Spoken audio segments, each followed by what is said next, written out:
Hello guys, പുതിയൊരു വീഡിയോയിലേക്ക് എല്ലാവർക്കും സ്വാഗതം. എനിക്കറിയാം, നമ്മൾ കുറേ നാളായി വീഡിയോ ഇട്ടിട്ട്, കുറേ നാളായി വീഡിയോ ഇടാന്നിട്ടല്ല. നമുക്കതിലൂടെ നമ്മൾ ജോലി ചെയ്യുന്നുണ്ട്, കാര്യങ്ങളൊക്കെ ഉണ്ട്. നമ്മുടെ മൈക്ക് പോയായിരുന്നു, അപ്പോൾ പിന്നെ അതുകൊണ്ടൊക്കെയാണ് നമ്മൾ പിന്നെ വീഡിയോ എടുക്കാണ്ടിരുന്നത്. ഇപ്പോൾ നമ്മൾ നിലവിലുള്ളത്, ഞാൻ ഉള്ളത് വേളാങ്കണ്ണിയിലാണ്. വേളാങ്കണ്ണിയിൽ നമ്മൾ ഇനി ഒരു യാത്ര പോവാം, ഒരു 2 ദിവസത്തെ യാത്ര. ഇന്നിപ്പോൾ ഇന്ന് വ്യാഴാഴ്ച 2-ാം തീയതി. നാളെ നമ്മൾ ഇന്ന് വൈകുന്നേരം ഇവിടുന്ന് പോണ്ടിച്ചേരിക്ക് പോയാൽ പോണ്ടിച്ചേരി ഇറങ്ങി ഇന്ന് വൈകുന്നേരം ഒരു 6 മണിയാകുമ്പോൾ എത്തുമെന്നാണ് ഇവർ പറഞ്ഞത്. 6 മണിയാകുമ്പോഴത്തേൽ നമുക്ക് ഇന്ന് റെസ്റ്റ് എടുത്തിട്ട് നാളത്തെ നമുക്ക് അവിടെ കറങ്ങി കുറച്ച് വീഡിയോസ് കാണാം. നല്ല വെയിലാണ്, അതുകൊണ്ടാണ് എനിക്കൊന്ന് ഡ്രസ്സൊന്നും മാറാൻ ഇവിടെ വഴിയാണെന്ന് അറിഞ്ഞൂടാ. ബസ് സ്റ്റാൻഡ് ഇവിടെയാണ്. ബസ് സ്റ്റാൻഡിൽ നിന്ന് നമ്മൾ വന്ന ബസ് സ്റ്റാൻഡ് ഇതാണ്, പക്ഷെ ഇതല്ല നമുക്ക് പോകേണ്ടത്. സ്ഥലം മാറിപ്പോയി. നമ്മൾ വന്ന വഴിക്ക് പോയിക്കൊണ്ടിരിക്കുക. മൈക്ക് അങ്ങനെ ഉണ്ടെന്ന് നിങ്ങൾ പറഞ്ഞു കേട്ടോ. പുതിയ മൈക്കാണ് ഞാൻ ഇന്ന് ഫസ്റ്റ് ചെയ്യുന്നത്. എങ്ങനെയുണ്ടെന്ന് നോക്കട്ടെ, നിങ്ങൾ പറയണം. അപ്പോൾ ഞാൻ ബാക്കിയുള്ള കാര്യങ്ങൾ കാണിച്ചു തരാം. വണ്ടി കണ്ടുപിടിക്കില്ല കേട്ടോ. എന്തായാലും നമ്മൾ വന്ന സമയം കറക്റ്റാണ്. നമുക്കിപ്പോൾ 2 മണിക്കൊരു പോണ്ടിച്ചേരി വണ്ടി ഉണ്ടെന്നാണ് പറഞ്ഞത്. നമ്മൾ പോണ്ടിച്ചേരിക്ക് പോകണം. വണ്ടി കണ്ടുപിടിക്കട്ടെ കേട്ടോ. മൈക്ക് അങ്ങനെയുണ്ടെന്ന് നിങ്ങൾ തന്നെ പറയണേ. 2-3 മോഡുകളുണ്ടെന്നാണ് പറയുന്നത്. ഞാനിതുവരെ പഠിച്ചില്ല. ഫസ്റ്റ് ടൈം എടുക്കുന്നത്. പഠിച്ചിട്ട് എങ്ങനെയുള്ള കാര്യങ്ങൾ പറയാം കേട്ടോ. ഇവിടെ വന്നപ്പോൾ കിട്ടിയതാ. ഹായ് പറഞ്ഞു. ഹായ്. പാട്ടുണ്ട് ഇവിടെ, അതാ വിഷയം.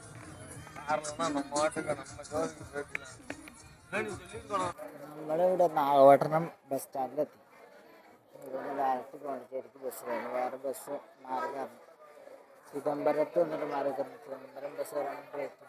ഇവിടെ വരാമെന്ന് പറഞ്ഞു. ഇവിടുത്തെ ആൾക്കാർക്ക് എന്താണെന്ന് വെച്ചിട്ടുണ്ടെങ്കിൽ വലിയ സഹകരണം പറയും. അങ്ങനെ പൊക്കാനുള്ള ഇല്ല. ഇത് നമുക്ക് പറഞ്ഞു തരുമൊന്നുമില്ല. ഒരു വട്ടം പറയും, പിന്നെ നമുക്ക് മനസ്സിലായില്ല. അവർ തിരിഞ്ഞു നോക്കില്ല. അവസ്ഥ. നമുക്കങ്ങനെ ബസ് കിട്ടി. ചിദംബരത്തേക്കുള്ള ബസ് വന്നു. അവിടെ നിന്ന് പിന്നെ മാറി കയറണം. ചിദംബരത്ത് നിന്ന് ഇവിടുന്ന് 3 മണിക്കൂറുണ്ടെന്നാണ് ചേട്ടൻ പറഞ്ഞത്. ഇവിടെ നിന്ന് അവിടെ നിന്ന് 2 മണിക്കൂറുണ്ട് പോണ്ടിച്ചേരി. അപ്പോൾ ഇവർ ഒരു 6 മണിയാകുമ്പോഴത്തേക്ക് എത്തും. 5 മണി 6 മണിയാകുമ്പോഴത്തേക്ക് എത്തും എന്ന് പറഞ്ഞു. പോയൊക്കെ നമ്മൾ ഓൾറെഡി ബുക്കൊക്കെ ചെയ്ത് വെച്ചതുകൊണ്ട് പെട്ടെന്ന് എത്തണം. വേളാങ്കണ്ണി നമുക്കിപ്പോൾ എല്ലാം പെട്ടെന്ന് കഴിഞ്ഞിട്ട്, കാരണം തിരക്കുണ്ടായില്ല. നല്ല ചൂടാണ് അവിടെ. പോകുന്നവർ ശ്രദ്ധിക്കും, നല്ല ചൂടാണ്. നമുക്ക് പോകാൻ നല്ലതായിരിക്കും. നല്ല ചൂടുണ്ട്. ഈ ഉപ്പ് കാറ്റടിക്കാനുള്ള ചൂടാണ് കൂടുതലും. നമുക്ക് രക്ഷ ഉണ്ടാവില്ല, സഹിക്കാം. ഭയങ്കര ഒരു ബുദ്ധിമുട്ടാണ്. ഭയങ്കര ഇറിറ്റേഷനൊക്കെയാണ് സാധനം മുഖത്തേക്കൊക്കെ അടിക്കുമ്പോൾ. സൂക്ഷിച്ച് നോക്കുക.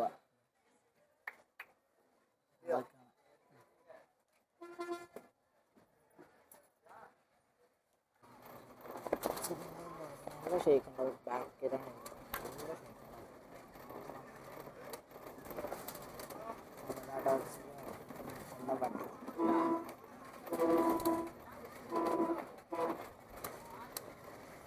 ഇവിടെ മിക്ക സ്ഥലത്തും ഫുഡ് കഴിക്കാൻ പറ്റില്ല. എന്താ പറയുക, ഹോട്ടൽസൊന്നും ഇല്ല. ഹോട്ടൽസൊക്കെ അടച്ചിട്ടൊക്കെയാണ്. അപ്പം പെട്ടെന്ന് ഫുഡ് കഴിക്കാവുന്നേ.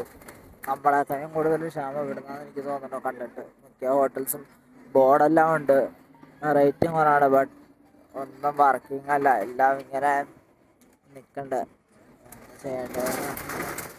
ആൾക്കാർ ഇങ്ങനെ നിൽക്കുന്നുണ്ട്. ഫുഡ് കഴിക്കാനും പോകാൻ പറ്റില്ലാത്ത കുറേ ആൾക്കാർ സ്ഥിരം കഴിക്കുന്ന ഹോട്ടൽസ് ഉണ്ടല്ലോ. അപ്പോൾ അവിടെ നിന്ന് ഫുഡ് കഴിക്കാൻ പറ്റാത്ത അവസ്ഥയിൽ ഇങ്ങനെ ആൾക്കാർ നിൽക്കുക. ഞാൻ 2-3 സ്ഥലത്ത് ചെന്നു, 2-3 ആൾക്കാരെ കണ്ടു. അപ്പോൾ അവരോട് പറഞ്ഞ് നമുക്കൊന്നും ഫുഡ് കഴിക്കാൻ പറ്റുന്നില്ല. നല്ല ഹോട്ടലെല്ലാം അടച്ചു തുടങ്ങി ഇവിടെ. പോയിക്കൊണ്ടിരിക്കുന്നത് ചിദംബരത്തേക്ക് 75 രൂപയാണ് ടിക്കറ്റ്. ചിദംബരത്ത് നിന്ന് പിന്നെ നമുക്ക് അവിടുന്ന് പോണ്ടിച്ചേരിക്ക് മാറി കയറണം. അങ്ങനെ എവിടെ ദൂരം എടുക്കും പോണ്ടിച്ചേരി? എവിടെ ടൈം എടുക്കും? 2 hour എടുക്കും ചിദംബരം. അവിടെ നമുക്ക് ഉണ്ടോ? മൊത്തം 3 hour. 3 മണിക്കൂർ എന്നാണ് ഇവർ പറഞ്ഞത്. ഇവർക്ക് അതിന് മുമ്പ് ഇറങ്ങാൻ കേട്ടോ. നിങ്ങളുടെ പേരെന്താ? കളൈ എന്ന് വെച്ചിട്ടുണ്ടാട്ടോ അങ്ങ് പറഞ്ഞു തന്നെ. പഠിക്കുക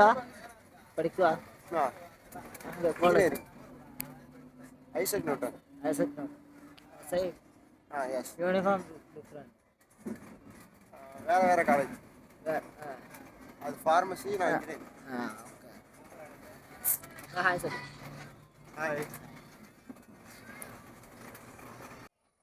ഇപ്പൊ സമയം തെറ്റാന്നാണ്. 3:15 3:15. ഇപ്പൊ എവിടെയായി? സ്ഥലം കരങ്ങമ്പാടി എന്ന സ്ഥലത്തെത്തി. ഞാൻ ഒന്ന് ഉറങ്ങിപ്പോയി. രാത്രി ഉറങ്ങിയില്ല. പിന്നെ നല്ല വെയിലുണ്ട്, നന്നായിട്ട് ക്ഷീണിച്ച് നല്ല രീതിക്ക് വെള്ളം കുടിക്കണമുണ്ട്. ഉറങ്ങിപ്പോയി. ഇപ്പം അതൊക്കെ കിടന്ന് ഉറങ്ങിപ്പോയി.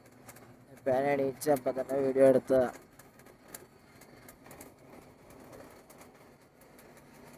സെൽഫി സ്റ്റിക്കൊക്കെ ഊരി വെച്ച് കുറച്ച് അങ്ങനെ ഫുള്ള് പച്ചപ്പാണ്. വെയിലാണ്, ചൂടാണ്, പച്ചപ്പാണ്. നല്ല രസമുണ്ട് കേട്ടോ ഇവിടെ. ക്വാർട്ടേഴ്സല്ല അങ്ങനെ സാധനങ്ങളായിരിക്കും. ഇതാ സഹിക്കാൻ പറ്റാത്ത ഹോൺ, ഡബിളോ എയർ ഹോൺ. ചെവിയുടെ മൂട്ടിൽ വന്നിട്ട് നമ്മുടെ ബാക്കിൽ ഒറ്റ അടിയാൻ മതി, വിറച്ച് പോകും. ബാക്കി എന്താ നമുക്ക് കുഴപ്പമില്ല. എയർ ഹോൺ ഭയങ്കര വിഷയമാണ്. നമുക്ക് എന്താണെന്ന് അറിയില്ല. ഒറ്റ ഹെൽമെറ്റും നോക്കില്ലാണ്ട് എയർ ഹോൺ അടിക്കാൻ നമ്മുടെ ഇടയ്ക്കിടയിൽ ഞെട്ടിപ്പോകും. ബാക്കിയുള്ള കേട്ടോ. ബാക്കി എന്താണെന്ന് വെച്ചാൽ നോക്കിയിട്ട് ഇതെന്താ മരിച്ചത് എന്താ സ്കീം കേട്ടോ. അതുകൊണ്ട് അങ്ങനെ വേണ്ട. ഞാൻ നേരത്തെ ഇതിന് മുമ്പ് ആ സ്ഥലത്ത് ചോദിച്ചായിരുന്നു, ആശാനോട് ഞാൻ ചോദിച്ചായിരുന്നു. അപ്പം പറഞ്ഞു തന്നതാണ്. ഇപ്പം അടുത്തടുത്താണ്. അപ്പോൾ ബാക്കിയുള്ള കാര്യങ്ങളെല്ലാം നമുക്ക് നോക്കാട്ടോ. കാണാം.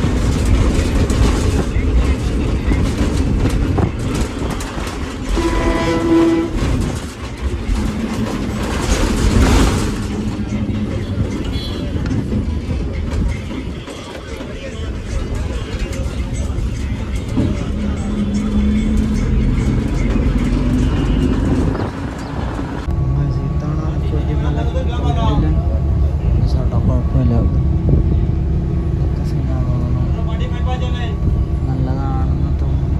എനിക്കെന്തോ ഇങ്ങനെ ബ്ലിങ്ക് ആയി കാണിക്കുന്നുണ്ട്. കണക്റ്റ് ആയിട്ടുണ്ടോ ഇല്ല നോക്കട്ടെ. എന്തായാലും മൈക്കൊക്കെ റെഡിയാക്കി. പക്ഷേ നമുക്ക് റിസീവറിന് സാധനമുണ്ട്, അതും നമ്മൾ കുത്തിയിടണം. അതൊന്നും കാര്യം നമ്മൾ അറിഞ്ഞില്ല. ഞാനിപ്പോൾ മൈക്ക് എന്തെങ്കിലും നേരത്തെ കാണിക്കുന്നില്ല, ബ്ലിങ്ക് ചെയ്തുകൊണ്ടിരിക്കുകയെന്ന് അറിഞ്ഞില്ല. അപ്പോൾ അത് മാറ്റി അതെന്താ കാര്യം എന്ന് അറിയാൻ വേണ്ടി നമ്മൾ ആ യൂസർ മാനുവലിൽ കയറി നോക്കിയപ്പോഴാണ് അതും ചാർജ് ആയിരുന്നു. ഞാൻ ചാർജ് ആയിട്ടാണ് അത് പവർ ബാങ്കിനായിട്ട് ആവുകയില്ല, അതൊക്കെയാണ് അതാവണേ. അതുകൊണ്ടാണ് നമുക്ക് വ്ളോഗുകൾ ഞാൻ എടുക്കാൻ പറ്റില്ല. നോർമൽ എടുത്തിട്ടും കാര്യമില്ല. മൊത്തം പാട്ടും ഇതൊക്കെയാണ് മൊത്തം കോപ്പറേറ്റ് വരും. ഇതിലെനിക്ക് അത്രയും പാട്ട് പിടിക്കുന്നില്ല. അതുകൊണ്ടാണ് ഞാൻ മൈക്ക് യൂസ് ചെയ്യുന്നത്. പാടോ ഇല്ല ഒന്നും അറിഞ്ഞൂടാ. പാടില്ല, ഇത് പാടിയാലും കുഴപ്പമില്ല. നമ്മൾ നാളെ തൊട്ടുള്ളത് ഫുൾ ചാർജ് ആക്കിയിട്ട് നമ്മൾ നാളെ തൊട്ടുള്ളത് നമ്മൾ സെറ്റാക്കും. മൈക്കിന് ഓൾറെഡി ചാർജ് ഉണ്ട്. മൈക്കിന് നമുക്ക് ചാർജ് ഉണ്ട്, സീനില്ല. മൈക്കിന് നമുക്ക് അത്രയും ചാർജ് കിട്ടുന്നുണ്ട്. എങ്ങനെ ആയാലും മൈക്ക് ചാർജ് ആവുന്നതാണ്. മറ്റേ റിസീവർ ചാർജ് ചെയ്യാനാണ് പാട്. ഞാനിപ്പോൾ ഓൾറെഡി കണക്ട് ചെയ്തിട്ടേക്കാണ്. അതുകൊണ്ടാണ് ഇപ്പോൾ വീഡിയോ എടുക്കുന്നത്. ബാക്കിയുള്ളത് കാണാം. ഈ ഗ്ലാസ് വഴി കാണിച്ചു തന്നെന്നുണ്ട്, പക്ഷേ ഈ ഗ്ലാസ്സാണ് അത്ര വൃത്തിയുള്ള ഗ്ലാസ്സേ അല്ല. ഫുള്ള് പൊടിയാണ്. ക്യാമറ കാണുമ്പോൾ പിന്നെ കുഴപ്പമില്ല, പക്ഷേ ഭയങ്കര അലമ്പാണ് കാണിച്ചു തരാത്തത്.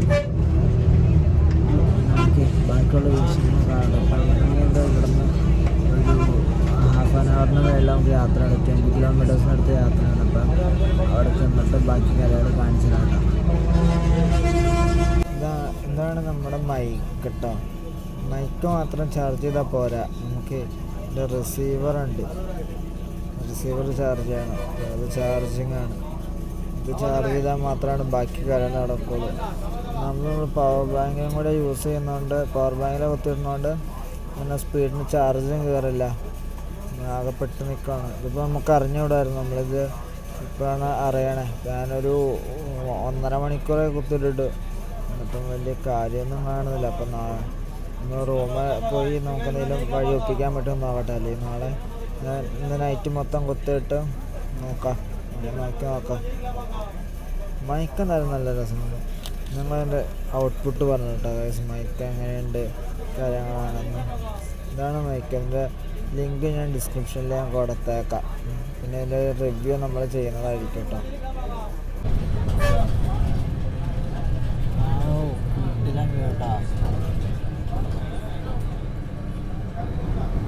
ക്യാമറ ആകുമ്പോൾ കറക്റ്റായിട്ട് പോകും. ഇത് ബീച്ച് സൈഡാണ് വ്യൂ കിട്ടിയെങ്കിൽ എന്ത് രസമായിടില്ലേ. കിട്ടില്ല, ബീച്ച് സൈഡ് നമുക്ക് നാളെ നോക്കാം. വ്യൂ നോക്കുക, നല്ല രസം കിട്ടാം. സമയം അതാണ്ട്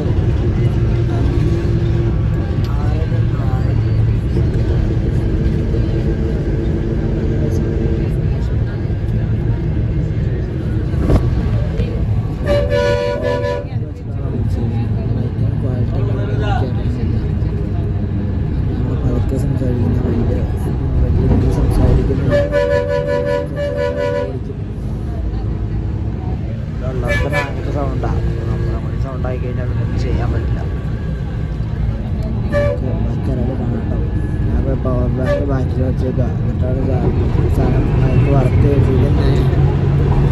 ഞാൻ നോക്കട്ടെ, റെഡിയാക്കാം, എല്ലാം റെഡിയാവും. നമ്മളങ്ങനെ ഇവിടെ സ്ഥലത്തെത്തിയിട്ടുണ്ട്. ഇവിടെ നിന്ന് രാത്രി